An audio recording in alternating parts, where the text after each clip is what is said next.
Hundreds of pit bull type dogs and their owners paraded through downtown Austin over the weekend on their way to what they hope will be a new way of thinking about the animals. The Texas-sized Pity Pride Parade was organized by a pit bull advocacy group called Love a Bull. Its members are worried about what they say is an undeserved negative stereotype attached to pits.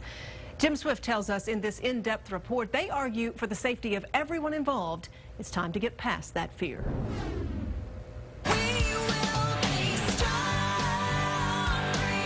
If you are one of the millions of Americans who fear, mistrust, even despise pit bulls, take a look at this video. I read comments sometimes on blogs like, oh, nobody has pit bulls but criminals and drug dealers. Well, that couldn't be further from the truth, because I run a charitable organization that gets together once a year and has a parade, and I see 2,000 lovely family members come out with their dogs. Still, the reports pile up, like the one just last month in which 2 escaped pit bulls killed 6 goats in a pen at Pecan Springs Elementary School in northeast Austin. They have a history of having the dogs loose in the past. Authorities had encountered those dogs before. We have one incident where they were out on the owner's property. They were unrestrained on the owner's property. There was blood in his shoe and his socks. It was scary. And in September, these men tried to stop 3 escaped pit bull type dogs who were mauling a man just 2 blocks from that same elementary school. Those were not pets. They were not being kept as pets. They weren't, part of the family, taken on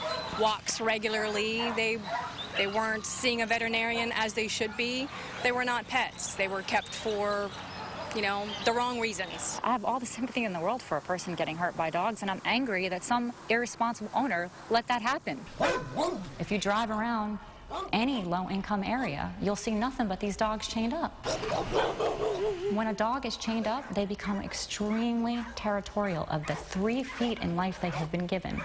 They are going to fight for that 3 feet of space. This is a family pet. This dog is never going to attack somebody, ever.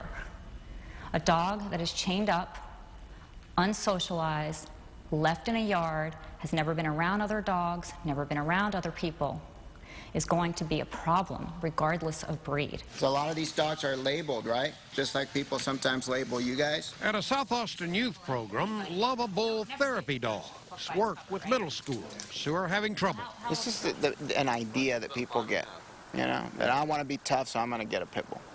But the thing is just being responsible. I think that's all it comes down to. You got to be a responsible owner. There was a time when the German Shepherd was the dog with the bad name because it was used by Nazi troops in World War II. But things began to turn around for the breed when the Ren 1010 TV show became a hit. And there was also a time when Americans were actually fond of pit bull type dogs. Many still are. We're drawing blood, taking samples, giving shots.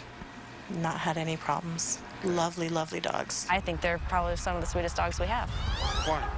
I've had good experiences with them. It's really nice dogs. I recommend normally pit bull types with families. As for Love a Bull founder Lydia Zaidman, she's seen many neglected and abused pit bulls get thoroughly rehabilitated. And she's determined to create the same result for the breed itself and all of its bully breed cousins. Jim Swift. You can learn more about the work of Love a Bull through a link on our website. Just click on this story on the local news page at kxan.com.